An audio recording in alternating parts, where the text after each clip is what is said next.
Hi అండి, welcome to my channel. నేను మీ ఉమాశ్రీ. అందరూ ఎలా ఉన్నారండి? ఫస్ట్ టైం నా ఛానల్ చూసే వాళ్ళైతే ప్లీజ్ సబ్స్క్రైబ్ చేసుకోండి. అలాగే వీడియో నచ్చితే లైక్ చేయండి, సపోర్ట్ చేయండి. సో ఇది వచ్చేసి థర్స్డే రోజు మార్నింగ్ వ్లాగ్ అండి. మార్నింగ్ ఇలా లేవగానే ఇంకా బయట అయితే క్లీన్ చేసేసుకొని ముగ్గు అయితే పెట్టుకున్నానండి. సో చూసారు కదా, ఇలా మొత్తం అయితే క్లీన్ చేశానండి. ఎందుకంటే నాకు హెల్త్ బాగాలేనప్పటి నుంచి దగ్గర దగ్గర 20 days అయిపోయిందండి. అస్సలు బయట అయితే వాటర్ వేసి కడగట్లేదు. సో అందుకని ఇవాళ వాటర్ అంతా వేసి కొంచెం సర్ఫ్ వేసి చీపురు అయితే పెట్టి రుద్దానండి. నీట్గా అయిపోయింది. ఇలా ముగ్గు పెట్టుకున్న తర్వాత ఇంకా లోపల కూడా క్లీన్ చేశానండి. ఇల్లంతా కూడా ఏంటంటే మార్నింగ్ హస్బెండ్ పిల్లలు వెళ్ళిపోయిన తర్వాత ఊడ్చకూడదని చెప్పేసి ఇంకా బయట ముగ్గు పెట్టిన తర్వాత ఇంకా ఇంట్లో కూడా క్లీన్ చేసేసానండి. సో ఇలా నేనైతే పిల్లలకి ఇవాళ స్వీట్ కార్న్ ఇంకా ఉప్పు అలాగే నిమ్మకాయ వేసి బాక్స్లో స్నాక్స్ అయితే పెడదాం అనుకుంటున్నాను. అందుకని రైస్తో పాటు ఒక పక్కన మొక్కజొన్నలు అయితే ఉడకబెడుతున్నాను. ఇంకా అలాగే ఉడకబెట్టిన తర్వాత ఇంకా ఇడ్లీకి అయితే రెడీ చేసుకుంటున్నానండి. ఇలా ఇడ్లీ ప్లేట్లలో ఆయిల్ వేసుకొని అన్ని ప్లేట్లకి అప్లై చేసుకుంటున్నానండి. ఎప్పుడు ఇడ్లీ అనేది మనం చేయడం అయిపోయిన తర్వాత ఎంత కడిగి రుద్ది మనం ఈ స్టీల్ డబ్బాలో ప్యాక్ చేసినా కూడా ఒక్కోసారి పురుగు అనేది వస్తుంది. మీరు అబ్జర్వ్ చేసుకోండి. అందుకని ఎండలో ఆరబెట్టండి. ఇడ్లీ ప్లేట్లు కడిగిన తర్వాత కంప్లీట్గా ఆరింది, ఇంకా వెట్గా లేదు అనుకున్నప్పుడే మీరైతే తీసి దాచిపెట్టండి. నేనైతే యూజ్ చేసే ప్రతిసారి కూడా నేనైతే మొత్తం క్లీన్ చేశాకే యూజ్ చేస్తానండి. అందుకని కొంచెం తడిగా ఉన్నాయి ప్లేట్స్ అనేది. సో ఇలా ప్రతి ప్లేట్ కూడా ఆయిల్ రాసేసుకొని ఇంకా ఇడ్లీ ప్లేట్ అయితే రెడీ చేసుకున్నాను.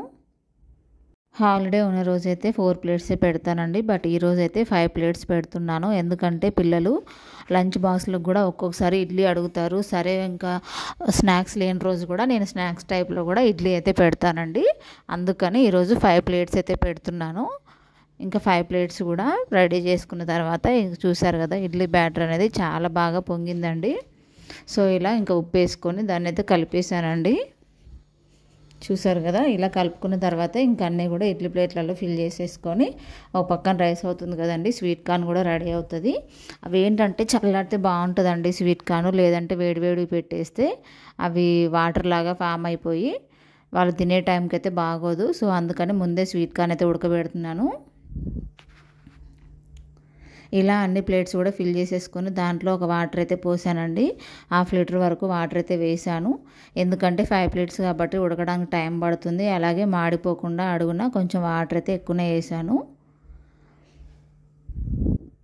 ఇలా స్వీట్ కార్న్ కూడా ఉడికిన తర్వాత హోల్స్ గిన్నెలోకి అయితే తీసుకున్నాను. చూసారు కదా, ఎలా ఉడకాలంటే మొత్తం స్మాష్ అవ్వకుండా కొంచెం ఇలా మనం ప్రెస్ చేయగానే ఇలా పగిలిపోవాలండి. అప్పుడైతేనే మనకు ఉడికినట్టు. ఆల్రెడీ అవి లేతగా ఉండడం వల్ల తొందరగానైతే ఉడికాయండి. సో అందుకని అవి హోల్స్ గిన్నెలోకి తీసుకొని పక్కన పెట్టేసి నెక్స్ట్ అయితే టీ పెట్టుకోవాలండి. పాల ప్యాకెట్లు అయితే తీసుకొచ్చాను. సో ఇంకా పాలు కూడా షిఫ్ట్ చేసేసుకొని మార్నింగ్ అయితే పాలు కూడా ఒక పక్కన, ఇంకా అలాగే టీ కూడా వేడి చేసేసుకుంటాను. మీకు తెలుసు కదా, ప్రతి వీడియోలో నేనైతే ఫస్ట్ పాలు పక్కన టీ ఒక పక్కన అయితే కంపల్సరీ పెట్టుకుంటాను. సో ఇలా పాలు అయితే వేడవుతున్నాయండి. చూడండి, రైస్ కూడా రెడీ అయిపోయింది. ఇంకా ఇడ్లీ పాత్ర కూడా కొంచెం ఇటువైపు కెమెరాకి అడ్డం ఉందని చెప్పేసి నెక్స్ట్ అటువైపుకి అయితే షిఫ్ట్ చేశానండి. సో ఇంకా వెంటనే టీ కూడా ఎక్కువనే పెట్టానండి ఇవాళ. నేను తాగుతాను, మళ్ళీ మా హస్బెండ్ టిఫిన్ చేసిన తర్వాత ఆఫీస్కి వెళ్ళే ముందైతే ఒకసారి తాగుతారు. అలాగే మేడుకు కూడా కావాలని చెప్పేసి ఇంకా ఎక్కువనే పెట్టానండి. ఒకేసారి చేసేసి తర్వాత కావాలంటే వేడి చేసుకోవచ్చు. బట్ ఏంటంటే కొంచెం కొంచెం పెడితే ప్రతిసారి టైం అయితే తీసుకుంటుందండి. సో ఇలా రైస్ అయితే రెడీ అయిపోయిందండి. ఇంకా తర్వాత ఈ కాకరకాయలు నేను ప్రతి వీడియోలో చెప్తూనే ఉంటానండి. కాకరకాయ కర్రీ చేసే ముందు ఇంతకుముందు ఏం చేసేదంటే నాకు అసలు తెలియదండి. కాకరకాయలు ముక్కలు కట్ చేసి ఫ్రై చేసేది. ఒక 1/2 hour వరకు టైం తీసుకునేది. అలాగే రౌండ్గా కట్ చేసి కూడా ట్రై చేశానండి ఒకసారి. అది కూడా ఎక్కువ టైము, అలాగే ఎక్కువ ఆయిల్ అయితే పడుతుందండి. సో మీరు ఎప్పుడైనా ఈసారి కాకరకాయ కర్రీ చేసేటప్పుడు నేను ఇలా చూపిస్తాను, మీరు కూడా ట్రై చేసి చూడండి. ఫస్ట్ అయితే ఇలా రౌండ్గా కట్ చేసుకున్న తర్వాత మిక్సీలో చిన్న బౌల్ ఉంటుంది కదండి, అది ఒక్కసారి ఆ మిక్సీ బౌల్లో వేసుకొని జస్ట్ ఒక బ్లర్ ఇవ్వండి. అవన్నీ కూడా చిన్న చిన్న ముక్కల్లాగా మారిపోతాయి. చాలా అంటే చాలా బాగుంటుంది కర్రీ అయితే. చూసారు కదా, ఇలా మిక్సీలో ఒక బ్లర్ ఇచ్చేసి ఇంకా చేదైతే తీసేసానండి. సో ఇలా జ్యూస్ అంతా కూడా తీసేసిన తర్వాత చేదు అనేది కంప్లీట్గా పోతుందండి. టేస్ట్ అయితే ఎంత బాగుంటుందంటే మా హస్బెండ్ వాళ్ళ ఆఫీస్లో అయితే చాలా కాంప్లిమెంట్స్ వచ్చాయండి ఇవాళ నాకు. మీరు ఒకసారి ట్రై చేసి చూడండి, చాలా అంటే చాలా బాగుంటుంది, పర్ఫెక్ట్గా ఉంటుంది. చేదు అనేది కంప్లీట్గా పోతుంది. ఒకవేళ ఇష్టపడిన వాళ్ళైతే తక్కువ పిండుకోండి, ఇంకొంచెం జ్యూస్ ఉండేలాగా చూసుకోవచ్చు, నో ప్రాబ్లం.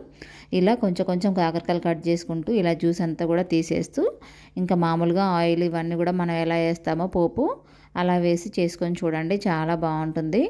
చూడండి మొక్కలు మొత్తం కూడా పిండిలాగా అవ్వకుండా ఇలా చాలా చూడడానికైతే నోట్లో వేసుకుంటే కరిగిపోయేంత టేస్ట్ వస్తుందండి కాకరకాయ కర్రీకి. మీరైతే ఇలా ఒకసారి అయితే ట్రై చేసి చూడండి.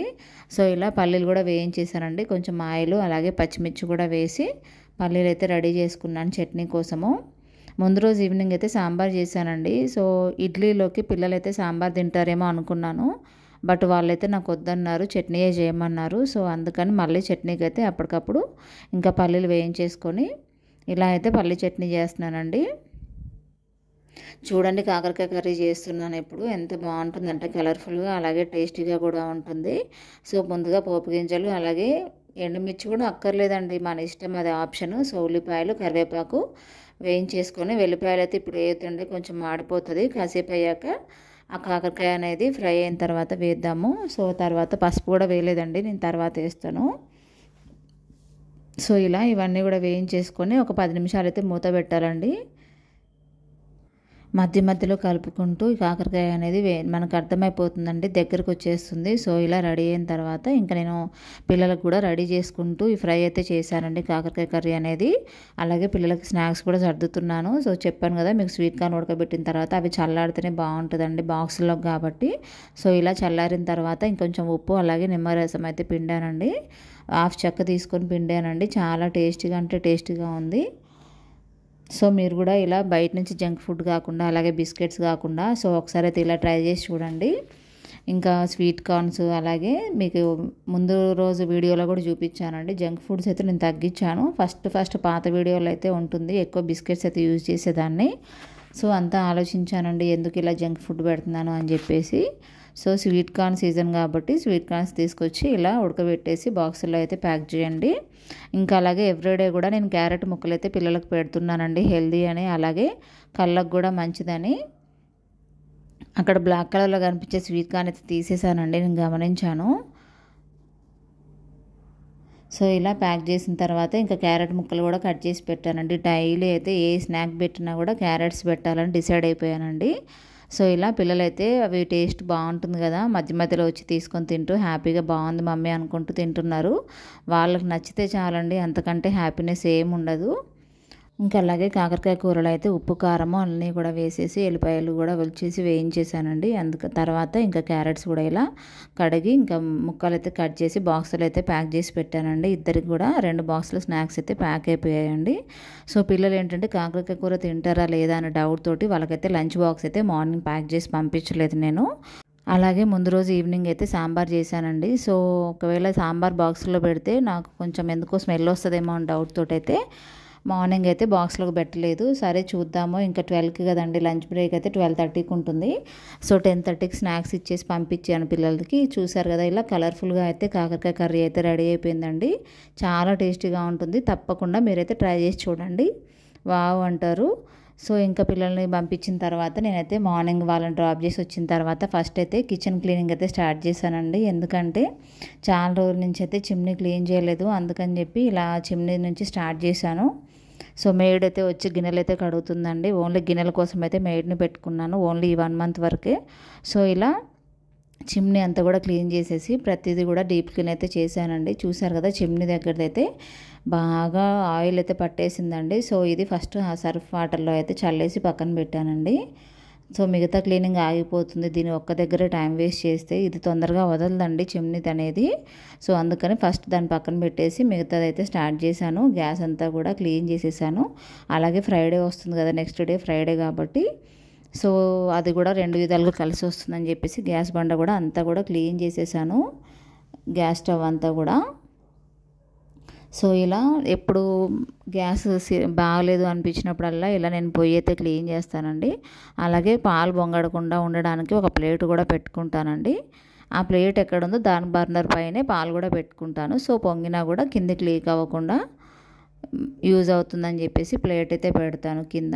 సో ఈ టిప్ మీకు అందరికీ తెలిసే ఉంటుంది.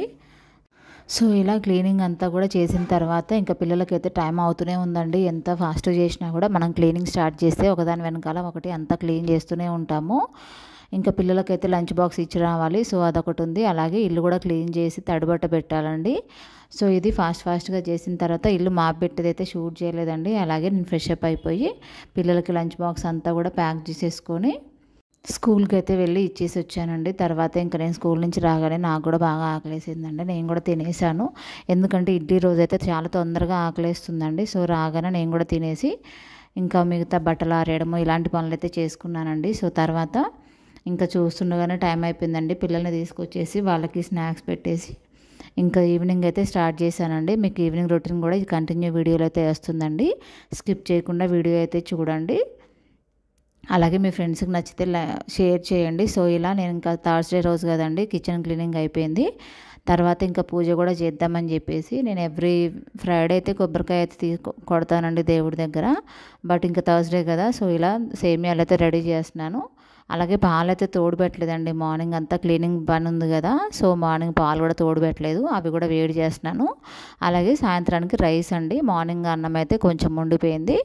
సో దానికి నైట్కి ఎంత అవసరమో అంతే వండుకున్నానండి. అస్సలు వేస్ట్ అని చేయనని చెప్పాను కదా. సో ఇలా ఇంకా సేమియాలు కూడా రెడీ చేసిన తర్వాత దేవుడికి అయితే దీపం పెట్టుకుందామని ఇలా పాయసం అయితే సేమియా పాయసం రెడీ చేశాను. ఇంకా అలాగే ఫ్లవర్స్ కూడా తెచ్చుకున్నానండి మొన్న వెడ్నెస్డే మార్కెట్లో. సో అవి కూడా తీసుకొని ఇంకా సేమియాలు కూడా రెడీ చేసి దేవుడికైతే ప్రసాదం లాగా పెట్టానండి.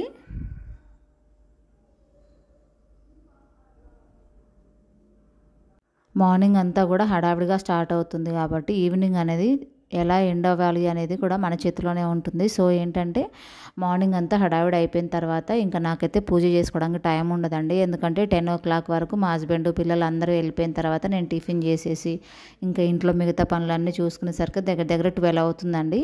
సో 12 o'clockకి నేను అసలు నాకెందుకో అంత ఇంట్రెస్ట్ అనిపించదండి పూజ చేయడము. సో అందుకని నేను ఎప్పుడు ఈవినింగ్ ప్లాన్ చేసుకుంటాను.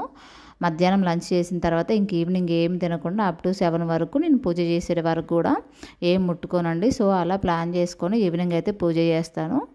పూజ ప్రశాంతంగా జరగాలంటే ఈవినింగ్ కావాల్సిన డిన్నరు అలాగే పిల్లల స్నాక్స్ ఇవన్నీ కూడా నీట్గా ఇల్లంతా సర్దేసుకొని అప్పుడు హాయిగా పూజ అయితే చేసుకుంటానండి. అప్పుడే నాకైతే ఈవినింగ్ అనేది హ్యాపీగా గడుస్తుంది.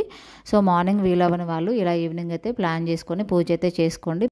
సో మార్నింగ్ ఎలా స్టార్ట్ అయింది అనేది ఇంపార్టెంట్ కాదండి, ఈవినింగ్ ఎంత ప్లెజెంట్గా పడుకున్నాం అనేది ఇంపార్టెంట్. సో ఇలా పూజ అయితే ఇల్లంతా కూడా పాజిటివ్ వైబ్స్ వస్తాయి. సో తర్వాత ఇంకా పూజ కంప్లీట్ చేసేసి నెక్స్ట్ పిల్లలకైతే హోంవర్క్స్ చేసానండి. ఫస్ట్ ఇద్దరికి ఒకేసారి అవ్వడం వల్ల కొంచెం ఫస్ట్లో కన్ఫ్యూజ్ అవుతుంది. స్టార్ట్ చేసిన తర్వాత ఇద్దరి మధ్యలో కూర్చొని ఒకళ్ళ హోంవర్క్ చేపిస్తూ మరొకరిని పక్కన మేనేజ్ చేసుకోవచ్చు అండి. ఇద్దరికి ఒకేసారి హోంవర్క్స్ అయితే చేపిస్తానండి నేను. పిల్లలైతే ఫస్ట్ క్లాస్ థర్డ్ క్లాస్ చదువుతున్నారు. సో చిన్న బాబు అయితే ఫస్ట్ చెప్పగానే రాసేస్తాడు. తర్వాత ఇంకా పెద్ద బాబుకి అయితే కొంచెం థర్డ్ క్లాస్ కదండి, దగ్గరుండి అయితే చేయిస్తాను ప్రతిదీ కూడా. ఇద్దరికి హోంవర్క్స్ అయితే కంప్లీట్ చేయించేసి ఇంకా వాళ్ళకి డిన్నర్ కూడా పెట్టేశానండి. చిన్న బాబుకి అయితే నేనే డిన్నర్ తినిపించానండి. ఎందుకంటే వాడు కొంచెం నిద్రలో ఉన్నాడు బాగా. సో మళ్ళీ తినకుండా ఎక్కడ పడుకుంటాడు అని చెప్పేసి నేనైతే వాడికి నేనే తినిపించాను. డైలీ అయితే తనే తింటాడు, బట్ ఈరోజు మాత్రం నేను తినిపించేసి ఇంకా వెంటనే పడుకుని పోయాడు. ఏంటంటే హోంవర్క్స్ యాక్చువల్గా డిన్నర్ తర్వాత పెట్టవచ్చు అండి, లేకపోతే స్నాక్స్ తర్వాత పెట్టవచ్చు. బట్ ఏంటంటే స్నాక్స్ తర్వాత అయితే ఆడుకోవడానికి పంపిస్తానండి. ఎందుకంటే ఫిజికల్ యాక్టివిటీస్ చాలా ఇంపార్టెంట్. నేనైతే గేమ్స్కి ఎక్కువ ప్రిఫరెన్స్ ఇస్తాను. ఇంకా ఇద్దరి హోంవర్క్స్ అయిపోయిన తర్వాత డిన్నర్ అయితే పెట్టేశానండి పిల్లలకి. అలాగే నేను కూడా తినేసాను. సో మా హస్బెండ్ వచ్చేసరికి డైలీ లేట్ అవుతుంది కాబట్టి తను వచ్చేసరికి పిల్లల హోంవర్క్స్ అలాగే డిన్నర్ అన్నీ కూడా కంప్లీట్ చేసేసి ఇల్లు నీట్గా పెడితే పీస్ఫుల్గా ఉంటుంది, రాగానే ప్లెజెంట్గా ఉంటుంది వాళ్ళ మైండ్ కూడా. సో ఇలా అందుకనే ఒక్కోసారి డే అయితే ఇలా కూడా ప్లాన్ చేసుకోవచ్చు. సో ఇలా హోంవర్క్స్ అన్నీ అయిపోయాయండి. అలాగే స్కూల్ నుంచి వచ్చేటప్పుడు వర్షంలో తడుచుకుంటూ వచ్చామండి. వర్షం కూడా స్కూల్ స్టార్ట్ చేసి స్కూల్ నుంచి తీసుకొచ్చే టైంకే వర్షం అయితే వస్తుందండి. అందుకని మా స్కూల్ నుంచి రాగానే కొంచెం తడిసిపోయామండి బాగా. సో రెయిన్ కోట్ కానీ ఇంకేమైనా తీసుకోవాలి పిల్లలకి నాకు, ఎందుకంటే ప్రతిసారి ఇలాగే స్కూల్ అయిపోయే టైంకి 3:30 స్టార్ట్ అవుతుంది కదా వర్షము. ఇంకా నెక్స్ట్ డే అయితే వెళ్ళి రెయిన్ కోట్స్ అయితే తీసుకురావాలండి. ఎందుకంటే తడుచుకుంటూ వస్తున్నాము, పిల్లల పాపం జలుబు చేస్తుందేమో అని టెన్షన్ అయితే అవుతుంది నాకు. సో ఇలా డీమార్ట్లో కానీ ఇంకెక్కడైనా బయట తీసుకొని రావాలి. అలాగే పిల్లల స్కూల్ బ్యాగ్స్ కూడా తడవకుండా చూసుకోవాలండి. అలాంటి రెయిన్ కోట్స్ అయితే తీసుకుంటాను. ఆన్లైన్లో కూడా చెక్ చేస్తాను ఒకసారి. సో నా వీడియోస్ నచ్చినట్టయితే ప్లీజ్ లైక్ చేయండి, అలాగే సబ్స్క్రైబ్ చేయండి, మీ ఫ్రెండ్స్కి కూడా షేర్ చేయండి. థ్యాంక్ యూ ఫర్ వాచింగ్ అండి. Umashri lifestyle, please subscribe.